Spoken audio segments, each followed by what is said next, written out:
사랑하는 성도 여러분, 지난 밤도 편히 쉬셨습니까? 새날입니다. 새로운 기회입니다. 새로운 생명입니다.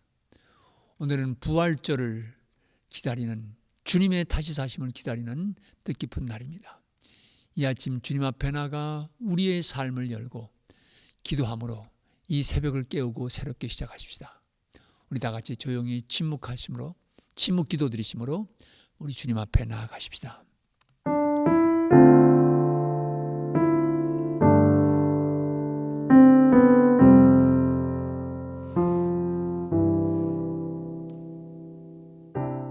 아멘.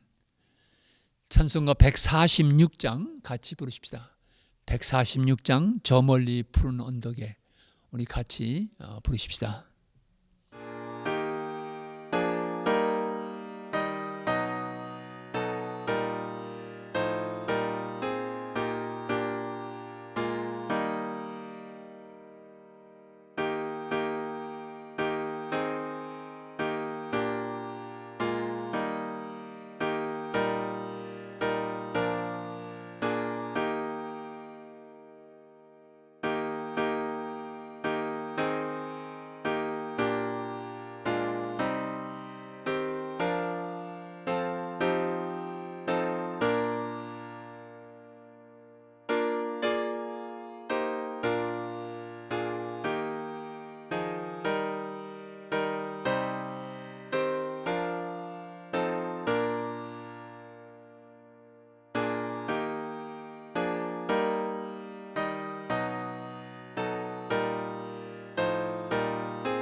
이 아침 우리에게 주신 하나님의 말씀은 마태복음 27장 57절부터 66절입니다. 마태복음 27장 57절부터 66절의 말씀 우리 같이 봉독하십시다.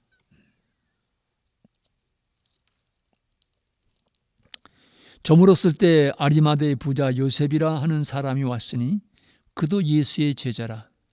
빌라도에게 가서 예수의 시체를 달라 하니 이에 빌라도가 내주라 명령하거늘 요셉이 시체를 가져다가 깨끗한 세마포로 싸서 바위 속에 판 자기 새 무덤에 넣어두고 큰 돌을 굴려 무덤 문에 놓고 가니 거기 막달라 마리아와 다른 마리아가 무덤을 향하여 앉았더라. 그 이튿날은 준비일 다음 날이라. 대제사장들과 바리새인들이 함께 빌라도에게 모여 이르되 주여, 저 속이던 자가 살아있을 때 말하되 내가 사흘 후에 다시 살아나리라 한 것을 우리가 기억하노니 그러므로 명령하여 그 무덤을 사흘까지 굳게 지키게 하소서. 그의 제자들이 와서 시체를 도둑질하여 가고 백성에게 말하되 그가 죽은 자 가운데 살아났다 하면 후의 속임이 전보다 더 클까 하나이다 하니 빌라도가 이르되 너에게 경비병이 있으니 가서 힘대로 굳게 지키라 하거늘 그들이 경비병과 함께 가서 돌을 인봉하고 무덤을 굳게 지키니라. 이 아침 우리에게 주시는 하나님의 말씀입니다. 아멘. 오늘 본문 말씀은 사실 어제 성금요일에 일어났던 일입니다.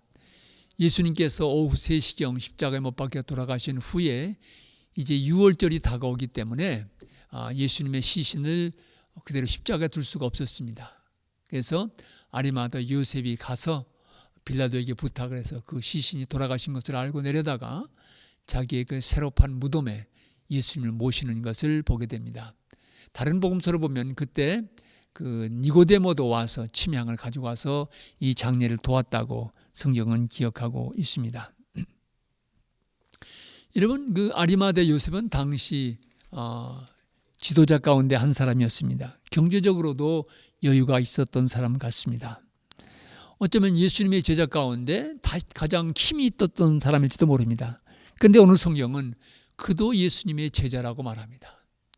예수님의 제자라고 말하면 대개 우리가 베드로, 요한, 야고보도 말하지만 이렇게 그 마음속에 예수님을 두고 따랐던 아리마대 요셉 같은 제자도 있었던 것을 발견하게 됩니다.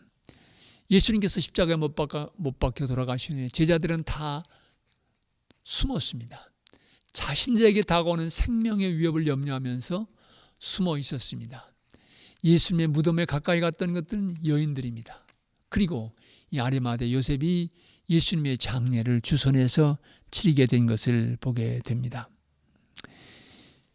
여러분, 진정한 예수 그리스도의 제자됨은 바로 우리가 예수님을 따르고 믿는 신앙 때문에 위기와 어려움과 위협이 다가올 때 분명히 드러나게 됩니다.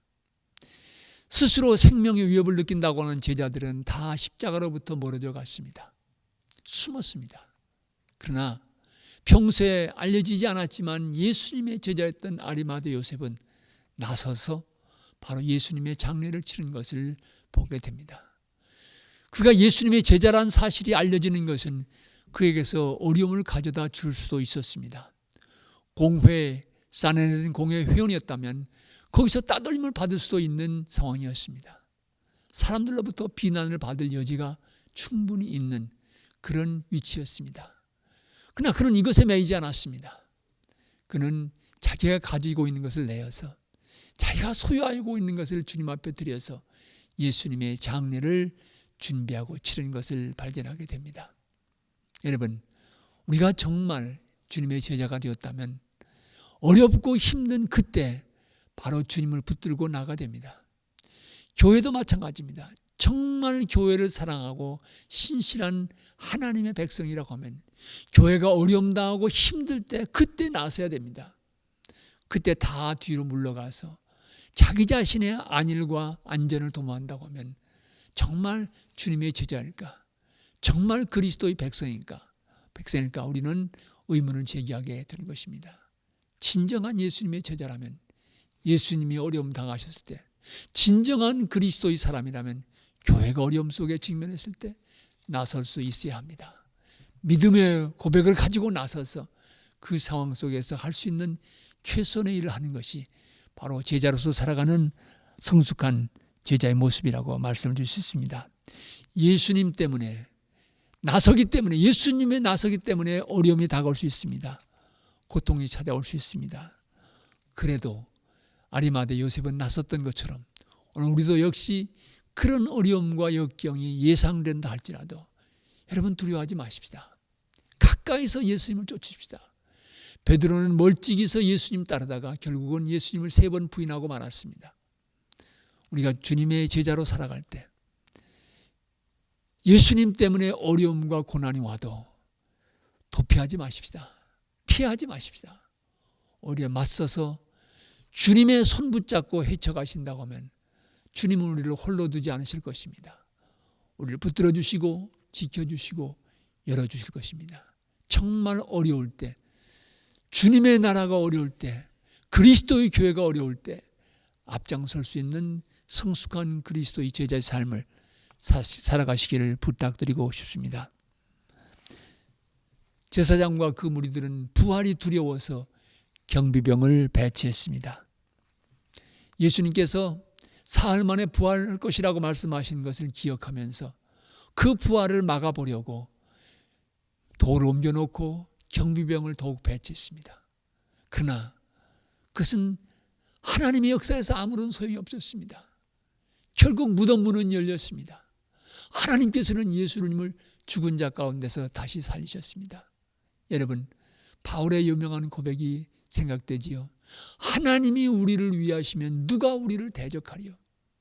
하나님이 이 역사를 하신다면 누가 막을 수가 있겠습니까? 하나님께서 예수를 죽은 자 가운데 살리시는데 누가 막을 수 있겠습니까?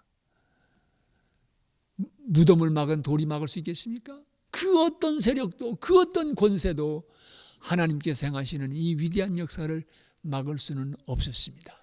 무덤 문은 열렸습니다. 우리 주님은 다시 살아나셨습니다.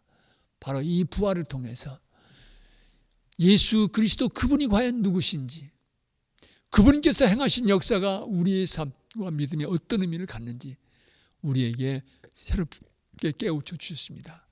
그러기에 사도 바울은 육신의 혈통으로는 다윗의 후손은 하셨지만 부활하심으로 예수 그리스도 그분은 하나님의 아들로 인정되셨다고 기록하고 있습니다. 로마서 1장에 있는 말씀이지요. 여러분, 하나님이 우리를 위하시면 막을 수 있는 것은 아무것도 없습니다. 우리가 하나님 편에 선다면 어느 누구도 우리의 앞길을 가로막을 수가 없습니다. 어떤 장애가 올 수 있습니다. 난관에 부딪힐 수 있습니다. 그러나 우리는 넉넉히 이기는 승리의 백성들로 부름받았습니다. 우리의 능력 때문이 아닙니다. 우리의 지혜 때문이 아닙니다. 우리와 함께 하시는 하나님의 역사하심 때문입니다. 하나님의 도와주심 때문입니다. 앞서가서 문을 열어주시는 하나님의 은혜 때문입니다. 그러기에 하나님이 우리를 위하신다면 그 어느 것도 막을 수 없음을 주님의 부활의 사건을 기억하면서 다시 한번 새롭게 믿고 앞장서서 나서는 우리 모두가 되어야 될 줄로 믿습니다. 예수님의 부활을 막아보려고 병사를 배치했고 돌을 갖다 막았지만 헛수고였습니다. 그들은 예수님의 부활을 부인해 보려고 제자들이 예수님의 시신을 훔쳐갔다고 소문을 내기도 했습니다. 그러나 역사 속에서 그것은 하나의 어리석은 괴계로 끝나고 말았습니다. 결국 주님은 무덤을 열고 다시 사셨기 때문입니다. 여러분, 제자들이 만일 예수님의 시신을 갖다가 감추고 예수님이 부활하셨다고 증거했다고 이 사람들의 주장처럼 이야기한다면 이것은 참으로 비합리적인 얘기입니다. 제자들이 예수님의 시신이 숨겨져 있는 것을 아는데 어떻게 주님이 살아나셨다고 예수님의 부활을 증거하고 또 이 부활의 소식을 증거하다가 자기 목숨까지도 내걸 수 있겠습니까? 거짓을 위하여, 진실이 아닌 것을 위해서 목숨을 내거는 사람은 없습니다. 제자들이 그리스도의 복음을 위해서, 부활의 복음을 위해서 목숨까지 바칠 수 있었던 것은 바로 주님이 정말 살아나셨다고, 과연 살아나셨다고 그들은 깨닫고 믿었기 때문입니다. 부활하신 주님과의 만남을 그들은 경험했기 때문입니다. 그러기에 인간의 이 복음을 막으려는 모든 수고가 결국은 무로 돌아간 것, 이룰 수 없었던 것을 우리는 성서 속에서 보게 됩니다. 그러기에 하나님이 우리를 위하시면 그 어느 것도 막을 수가 없고, 하나님이 우리의 걸음을 붙들어 주시면 그 어느 것도 복음의 전진을 막을 수 없음을 우리는 이 아침에 다시 한번 확인하면서 이 부활의 기쁜 소식에 우리 모두 동참할 준비를 하는 복된 하루가 됐으면 좋겠습니다. 주님은 분명히 죽음을 이기고 다시 사셨습니다. 그 주님은 오늘도 살아계셔서 우리와 함께 하십니다. 이 주님과의 만남을 다시 한번 새롭게 체험하시는 은혜의 오늘 그리고 내일 부활절기가 되어지기를 진심으로 기원합니다. 우리 같이 기도하십시다. 하나님, 사람들은 예수님의 부활을 막으려고 했지만 하나님께서 행하시는 역사 막을 수 없었음을 저희들은 기억합니다. 주님께서 우리를 위하시면, 주님께서 역사하시면 그 어느 것도 하나님의 역사를 막을 수 없음을 저희들이 깨닫습니다. 주님 편에 서서 담대하게 믿음의 길을 걸어가게 해 주시옵소서. 예수님 때문에, 예수님을 따르는 믿음의 여정 때문에 고난도 오고 아픔도 오고 위협이 온다 할지라도 아리마대 요셉처럼 담대하게, 또한 예수님을 따랐던 여인들처럼 용기 있게 주님의 길을 따라갈 수 있는 우리 모두가 되게 해 주시옵소서. 주님의 부활을 새롭게 준비하고 기다리면서 우리 주님께서 우리의 인생 속에서, 우리의 가정 속에서, 내 안에서 다시 한번 새롭게 부활하시는 은혜의 이 귀한 절기가 되게 해 주시옵소서. 우리 주님 예수 그리스도를 받들어 기도합니다. 아멘.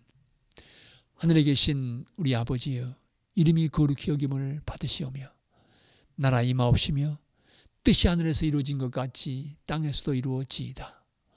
오늘날 우리에게 일용할 양식을 주옵시고 우리가 우리에게 죄진 자를 사하여 준 것 같이 우리 죄를 사하여 주옵시고 우리를 시험에 들게 하지 마옵시고 다만 악에서 구하옵소서. 대개 나라와 권세와 영광이 아버지께 영원히 있사옵나이다. 아멘. 아멘.